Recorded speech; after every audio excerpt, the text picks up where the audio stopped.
Hi friends, வணக்கம். Welcome back to happy home makers kitchen. எல்லாரும் நல்லா இருக்கீங்களா?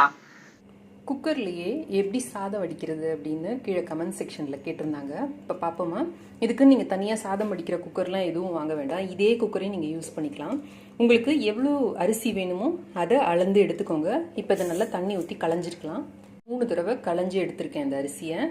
நீங்கள் சாதம் வடிக்கிற மாதிரி இருந்தீங்க அப்படின்னா நடு விரலோட 2வது கோடு இது வரைக்கும் தண்ணி இருக்கணும். அதாவது ரைஸ் இப்படி சமதளமாக இருக்கணும். இதுக்கு மேலே நீங்கள் தண்ணி விடுறப்ப சாதம் அப்படியே வேக வைக்கிற மாதிரி இருந்ததுன்னா உங்களோட நடுவிரலோட அந்த முதல் வரி வரைக்கும் தண்ணி இருக்கணும். வடிக்கிற மாதிரி இருந்தீங்கன்னா உங்கள் நடுவிரலோட 2வது விரல் வரைக்கும் நீங்கள் தண்ணி வைக்கணும். அவ்வளோதாங்க கணக்கு. ரொம்ப சிம்பிள் இது. இப்போ வடிக்கிற மாதிரி இருந்தீங்க அப்படின்னா அந்த 2வது வரி வரைக்கும் தண்ணி இருக்கணும். ஸோ இதை வச்சிங்கன்னா கரெக்டாக இருக்கும். இப்போ இதை அடுப்பில் வச்சு கொதிக்க வைக்கலாம். நல்ல ஹையில் வச்சு சாதத்தை முதல்ல கொதிக்க வைங்க. கொஞ்ச நேரத்தில் பார்த்தீங்கன்னா இந்த மாதிரி நல்லா கொதிக்க ஆரம்பிக்கும். அந்த ஓரத்தில் நுர இருக்குது பார்த்தீங்களா, அதை எடுத்து வெளியில் போட்டுருங்க. அது உடம்புக்கு நல்லதில்லை. அது உடம்புல கபத்தை ஜாஸ்தி பண்ணும். அதனால் இதை இப்படியே எடுத்து வெளில போட்டுடுங்க. இப்போ அரிசி பார்த்தீங்க அப்படின்னா 1/2 பதத்துலேருந்து 3/4 பதத்துக்குள்ளே வெந்து இருக்கு. உங்களுக்கு ரொம்ப குழையாமல் அப்படியே வித விதையாக ரைஸ் சாப்பிடுவீங்க அப்படின்னா இந்த ஸ்டேஜில் அடுப்பை நிறுத்திட்டு குக்கர் மூடியை போட்டு மூடிடுங்க. இல்லை கொஞ்சம் குழவா நீங்கள் சாப்பிடுவீங்க அப்படின்னா இன்னும் ஒரு 2 மினிட்ஸ் விட்டுட்டு நீங்கள் மூடினா போதும். ரொம்ப குயிக்காக ரெடி ஆகிடும். இப்போ டோட்டலாக நம்ம 8 மினிட்ஸ் ஆயிருக்குது கொதிக்கிறதுக்கு. இப்போ 10 நிமிஷம் கொதிச்சிருக்கு. சாதம் 3/4 பதம் வெந்திருக்கு. இப்போ நான் அடுப்பை ஆஃப் பண்ணிவிட்டு குக்கரில் கேஸ் கட்டும் வெயிட்டும் போட்டு மூடிடுங்க.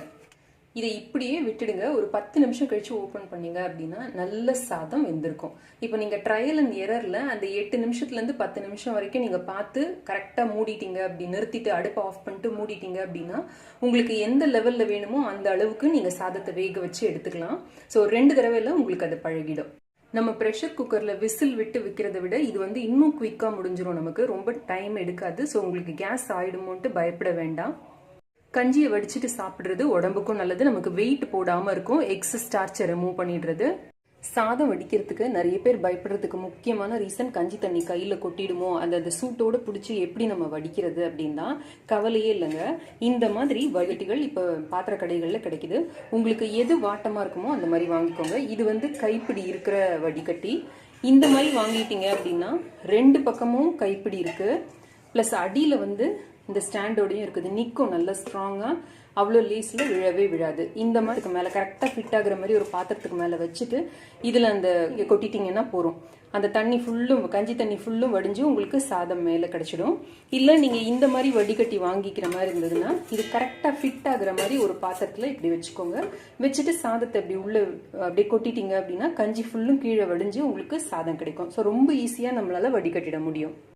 இப்போ 10 நிமிஷம் ஆச்சு. திறந்து பார்க்க சாதம் இப்போ நல்லா பூவாக மலர்ந்து வெந்திருக்கு. இதை இப்போ வடிச்சுக்கலாம். இப்போ இந்த வடிகட்டியில் இதை அப்படியே கொட்ட வேண்டியது தான். அடியில் பேஸ் நல்லா ஸ்ட்ராங்காக இருக்கிற மாதிரி வச்சுக்கோங்க. ஏன்னா வடி தண்ணி பயங்கர சூடாக இருக்கும். மேலே பட்டுச்சுன்னா கொப்பளிச்சிடும். அவ்வளோ சூடாக இருக்கும். இப்போ இதை மேலே தூக்குனோம்னா நம்மளோட சாதம் தயார். வடித்த சாதம் தயார். தண்ணி நல்லா வடிஞ்ச உடனே எடுத்து இன்னொரு பாத்திரத்தில் போட்டு மூடி வச்சிடுங்க. இதுலேயே விட்டிங்கன்னா அப்படியே காஞ்ச மாதிரி ஆகிடும் ரைஸு. இந்த கஞ்சி தண்ணி நல்ல சூடாக இருக்கும். இதோட சூடை நீங்கள் பல விஷயங்களுக்கும் யூஸ் பண்ணலாம். இந்த கஞ்சியையும் நீங்கள் பல விஷயங்களுக்கும் யூஸ் பண்ணலாம். நான் அதை பற்றி ஆல்ரெடி ஒரு வீடியோ போட்டிருக்கேன். அதோட லிங்க் நான் உங்களுக்கு கீழே இருக்கிற டிஸ்கிரிப்ஷன் பாக்ஸில் கொடுக்குறேன். வேணும்னு பார்த்துக்கோங்க. அதே மாதிரி இந்த வடித்த சாதத்தோட நன்மைகள் பற்றியும் இது எப்படி நம்ம வெயிட் குறைக்கிறதுக்கு ஹெல்ப் பண்ணுங்கிறத பற்றியும் நான் ஆல்ரெடி ஒரு வீடியோ போட்டிருக்கேன். அதையும் கீழே இருக்கிற டிஸ்கிரிப்ஷன் பாக்ஸில் கொடுக்குறேன். வேணும்னா பாருங்கள். கரெக்டாக அந்த ஒரு வரி அளவுக்கு தண்ணி இருக்குது. இது உங்களுக்கு அப்படியே வேக வச்சு எடுக்கிறதுக்கு சரியாக இருக்கும். இப்போ நான் குக்கரை அடுப்பில் வச்சுருக்கேன். நல்லா ஹை தீயில் வச்சுருக்கேன்.